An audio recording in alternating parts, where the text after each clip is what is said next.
ছোটবেলায় শুনছিলাম একজন মৌলভী সাহেবের দাওয়াত দিছে, তার বাপ মারা গেছে, মিলাদ শরীফ পড়াবার জন্য।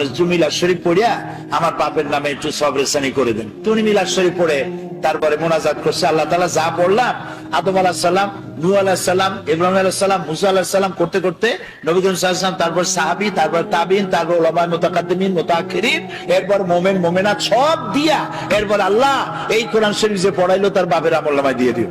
এখন সব টক দিয়া তারপর বসে কয়, ভাই খাবার কই, খাবার টাবার দেবেন না? কয় মোটেও দেব না। কেন? কয় কি খাবার দেবো? এক খতম হলো শরীফ পড়িয়া তুমি দিছো আদম আলাইহিস সালাম থেকে শুরু করে সবাই রে, তো আমার বাপে বাকি পাইছি কি? তো যে সব বাজানেরে তুমি দোয়া পাঠাইছো ওগুলোর বাড়ি যেয়ে খাও, আমি খাওয়াতে পারবো না। ভুল পথে আগাচ্ছি, ভুল পথে আগাচ্ছি। কোন মৌলভী সাহেব মৌলানা সাহেবের দাওয়াত না দিয়া আমার সন্তান যদি কোরআন তেলাওয়াত জানতো, আল্লাহর নবী বলেন মুমূর্ষ ব্যক্তির কাছে বসে সূরা ইয়াসিন তেলাওয়াত করো, আল্লাহ রাব্বুল আলামিন মৃত্যুর আযাব কমায়া দিবে। মরতে বসছে তখন ছেলেবেলেরা হা হুতাশ করতে চিল্লাইতেছে, কোরআন শরীফ পড়তে জানে না, হায়রে কপাল। জানাজা পড়তে গেছে, জানাজায় নিয়ে গেছে বাপের লাশ, সাতক্ষীরায় বাড়ি বানাইছে, ঘর আছে, দোকান আছে, পাট আছে, জমিন আছে, গাড়ি আছে, সব আছে, সন্তানরা আলেম বানায় নাই। জানাজা পড়তে একজন মৌলানা সাহেবের আনা লাগছে, একজন মৌলানা সাহেব, ইমাম সাহেব জানাজা পড়তে আসলেন, আর আপনার ছেলে প্যান্ট পরা শার্ট পরা, পেশাব করছে কয়বার, পানি নিয়ে নেয় একবার, প্যান্ট ট্যান্ট সর্বনাশ করা। ওই অবস্থায় দাঁড়ায় গেছে ইমামের পেছনে, আল্লাহু আকবার, পাপের কপালে যা আছে হোক। কথা কি আমি খারাপ বললাম না ঠিক বলছি? এখন যদি আপনার ছেলেটা আলেম হইতো, ওই ছেলেটা যদি বাপের লাশ সামনে নিয়ে জানাজা পড়াইতো, তাহলে তার চোখ দিয়ে পানি বেরিয়ে যাইত। আপনি যদি আমারে বলেন, হুজুর আমার মা মারা গেছে, আপনি একটু আমার মার জন্য কান্দে কান্দে দোয়া করেন, আমি দোয়া করতে পারবো, কিন্তু আমি কি কাঁদতে পারবো? বলেন কাঁদতে পারবো? আরে মা মরছে আপনার, আমি কাঁদবো কোন দুঃখে? এটা তো স্বাভাবিক কথা। সেই জন্য কোরআন ছেলেকে শিখান, সন্তানকে শিখান, মেয়েকে শিখান, নিজে শেখেন, বউরে শিখান, জীবন বাকি জীবনটা কোরআনের খেদমতে লাগায় দেন। বলেন আমিন। আল্লাহ যেন কবুল করেন, বলেন আমিন। এই কোরআন নাজিল হলো, রাসূলুল্লাহ মুখস্থ করতেছেন, এখন মুখস্থ করতে গিয়ে তাড়াহুড়ো করতেছেন যাতে একটা জের জবরও ভুল না হয়। আল্লাহ রাব্বুল আলামিন বলেন, লা তুহাররিক বিহি লিসানাকা লিতাজালা বিহি।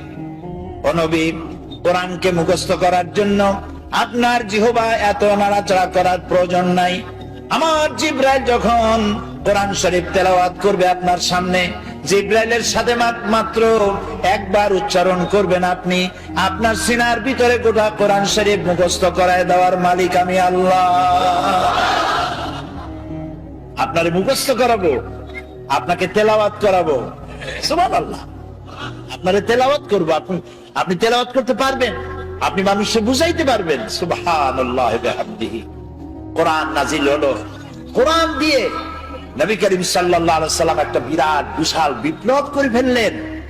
একটা কিতাব, একটা বিপ্লব, একটা রিভলিউশন, একটা ইনকিলাব, একটা বিশাল পরিবর্তন। যারা ছিল চোর, যারা ছিল ডাকাত, তারা হয়ে গেল মানুষের সম্পদের পাহারাদার।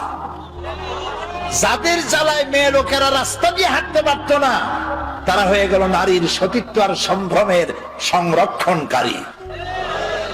বানায় বললাম না ইতিহাস, ইতিহাস। সুবহানাল্লাহ। মারপিট করে ইসলাম আসে নাই, বোমাবাজি করে ইসলাম আসে নাই। আল্লাহ তাআলা তার রাসূলকে বলেছেন, ইন্নামা আনতা মুযাক্কিরুন লাস্তা আলাইহিম বিমুসাইতির। হে নবী, আপনাকে পাঠাইছি আমি উপদেশক করে, আমি আপনাকে দারোগা করে পাঠাই নাই। মানুষ পিটাইয়া হিদায়াত করার কোনো প্রয়োজন নাই, শুধু মানুষকে বুঝান, যার কিসমতে আছে হেদায়েত হবে। আল্লাহ সব থেকে গণতন্ত্রের মূল্য দিছে বেশি। সুবহানাল্লাহ। গণতন্ত্রের মূল্য মানে, তার মানে হচ্ছে মানুষকে আল্লাহ অধিকার দিয়েছেন। মানুষ তো সূর্য না, চন্দ্র না, গাধাও না, ঘোড়াও না, মানুষ কি? তাও কইতে পারলেন না। মানুষ হলো মানুষ। আর সব থেকে সম্মান দেওয়া হয়েছে কারে? ওয়ালাকাদ কাররামনা বানি আদম। আল্লাহ তাআলা বলেন, আদম সন্তানকে আমি সব থেকে বেশি সম্মান দিছি। সব থেকে বেশি সম্মান তোমাদের। তুমি কি লক্ষ্য করছো তোমার যত আমি দেই, এই খাবারগুলো কত যত্ন করে দিছি? আপনার বাড়ির ডিসি সাহেব, এসপি সাহেব, এমপি সাহেব, আপনার বাড়ি যদি মেহমান হয়, আপনি খোলা খাবার দেন? খাবারগুলো কি করে আনেন? ডাকে নিয়ে আসেন না? ডাকে নিয়ে আসেন। তো কি ডিসি আর এসপি আজ এসে কাল নাই, তাই না? এমপি গণ, মন্ত্রীগণ আজ আছে কাল নাই, সত্যি না? এই বান্দাগুলি আছে এবং থাকবে, আসতে থাকবে। তো আল্লাহ তাআলা বলছেন, আমি আদম সন্তানকে সম্মান দিছি। সম্মান শুধু এক জায়গায় না, বহু জায়গায়। যত খাবার দিলেন, খাবারগুলো সব প্যাকেট করে দিয়েছেন। কলা দিছেন, প্যাকেট করে দিছেন। আম দিছেন, কভার দিয়ে দিছেন। আনারস দিছেন, কাঁঠাল দিছেন। যত খাবার দিছে আপনি তাকায় দেখেন, সমস্ত খাবারের উপরে কভার দিয়ে পেঁচায়া খাবারগুলি দিছে। বান্দা এগুলি খা আর জন্মের মতো নাফরমানি কর, নাকি? আমরা তো তাই করতেছি। আরে কপাল, যিনি করলেন মেহেরবানি আর আমরা করলাম নাফরমানি। তো আল্লাহ তাআলা আদম সন্তানকে সম্মান দিয়ে আল্লাহ তাআলা বলছেন, ওয়াকুলিল হাক্কু মির রাব্বিকুম।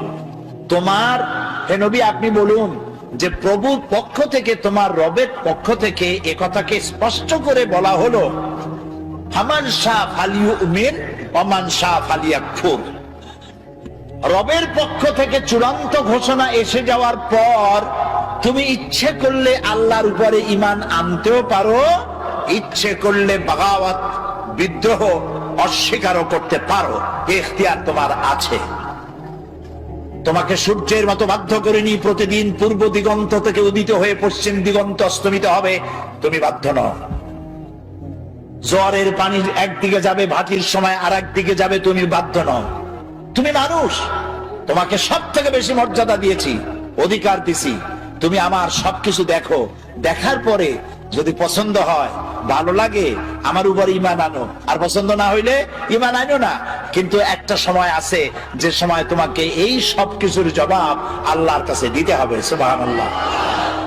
কোরআন হচ্ছে সেই কিতাব যা দিয়ে মানুষকে আল্লাহ তাআলা বুঝাইছে।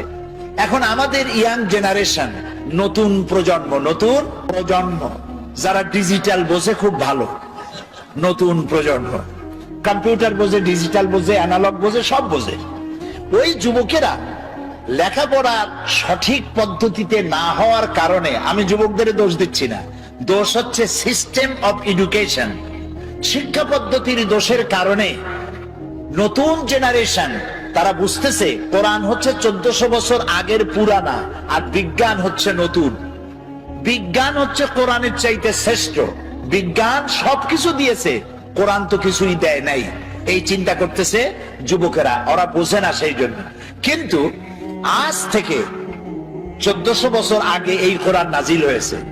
বর্তমান বিজ্ঞান পরিশ্রম করে, মেধা খরচ করে, তারপরে অর্থ খরচ করে যেসব বিষয় এখন আবিষ্কার করছে, এ সব কিছু আল্লাহ রাব্বুল আলামিন 1400 বছর আগে এ কোরআনে বলে রেখেছে।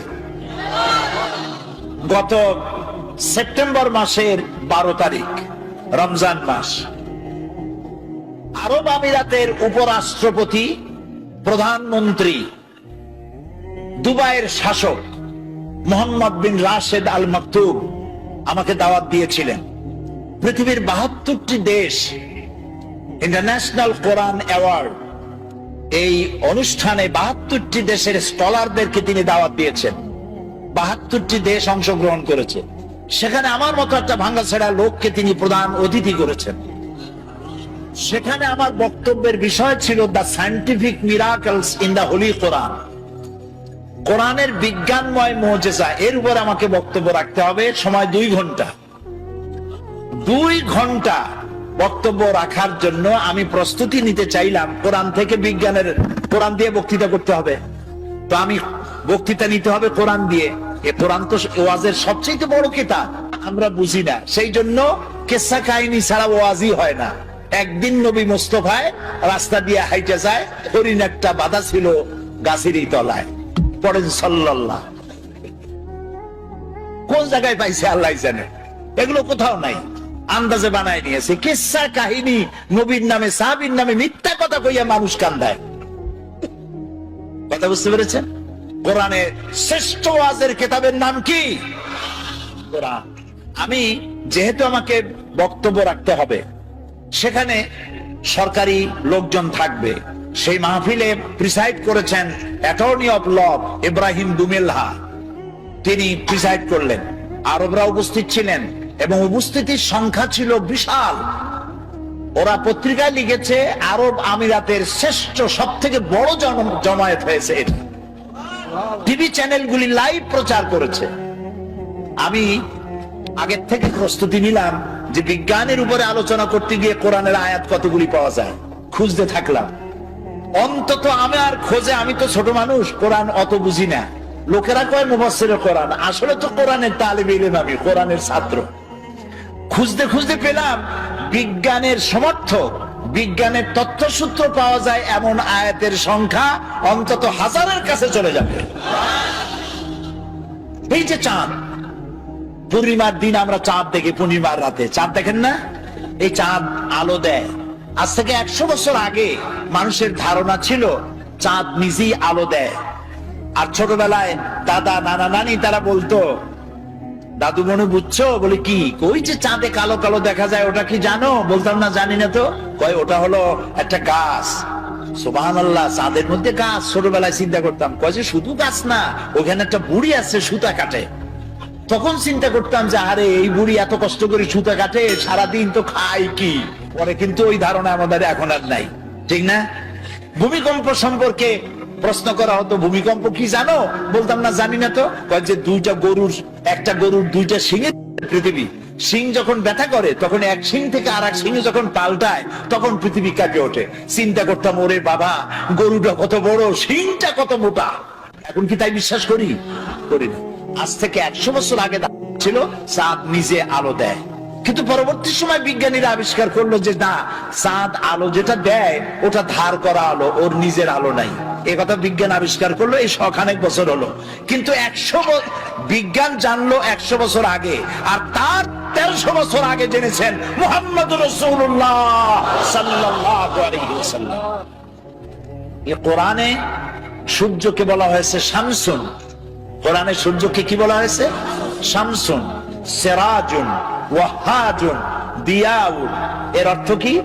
সিরাজ, শামস, দিয়া, এক একটার এক একটা অর্থ আছে। কোনটার অর্থ হচ্ছে প্রদীপ্ত প্রজ্জ্বল, কোনটার অর্থ হলো উত্তাপ সৃষ্টিকারী, আলো বিকিরণকারী। এটা হলো সূর্য। আর চাঁদের কথা যখন আল্লাহ বলেছেন তখন বলেছেন কামারাম মুনিরা। কামার মানে চাঁদ, মুনিরা মানে আলোক প্রাপ্ত। যে চাঁদ আলো পায়া আলো বিকিরণ করে ওইটার নাম হলো চাঁদ। সুবহানাল্লাহ। তাহলে চাঁদের যে নিজের আলো নাই, এই কথা বিজ্ঞান বোঝার আগে বুঝছে কে? বলেন, মুহাম্মদুর রাসূলুল্লাহ সাল্লাল্লাহু আলাইহি ওয়াসাল্লাম। বিজ্ঞানীরা মনে করেছিল, এই যে অনেকে বলে, যুবকরা বলে, সুশীলরা বলে, সুশীল বুদ্ধিজীবী, বুদ্ধির ঠেলা, দেয়ার ইজ নো গড, আল্লাহ নেই। আমি জানি না কত বোতল খাইলে পরে এই কথা বলতে পারে যে আল্লাহ নাই। আরে বেটা, তুই হইছিস কেমনে? এই পৃথিবী এমনি এমনি হইছে? এই মাইকটা এমনি এমনি হইছে? এই সামান্য ব্রিজটা এমনি এমনি হইছে? কেউ তো বানাইছে। তো মাইকটা, সাইকেলটা, জুতাটা সবটা বানাইতে কেউরে লাগলো, আর তোমারে বানাইতে কেউরে লাগে নাই, এমনি এমনি হইছে। আল্লাহ রহম করুক, বলেন আমিন। তো ওরা বলে যে there is no God, স্রষ্টা বলতে কেউ নেই। তো কি হয়েছে? তো এমনি এমনি হয়েছে সব। এরপরে বিজ্ঞানীরা দেখলো যে চাঁদ হলো পৃথিবীর সব থেকে, নবী করিম সাল্লাল্লাহু আলাইহি ওয়াসাল্লামকে বিশ্বাস করতে চায় না, কোরআনকে বিশ্বাস করতে চায় না, বলে যে আমাদের বিজ্ঞানীরা তো চাঁদে গেছে। আরে মুহাম্মদ সাল্লাল্লাহু আলাইহি ওয়াসাল্লাম কদ্দুর গেছে, উনি তো আর চাঁদে যাইতে পারে নাই, কাজে বিজ্ঞানীদের গুরুত্বই বেশি। আমি বলি ভাই, চাঁদ হলো পৃথিবীর সব থেকে নিকটতম উপগ্রহ। চাঁদ হলো পৃথিবীর মাটি থেকে 2,32,000 মাইল দূরে। এটা একটা উপগ্রহ, পৃথিবীর চাইতে ছোট বা বড়। কিন্তু সূর্য হচ্ছে পৃথিবীর মাটি থেকে 9,30,00,000 মাইল দূরে, ঠিক না? আর ওই সূর্যটা হলো পৃথিবী থেকে 13 লক্ষ গুণ বড়।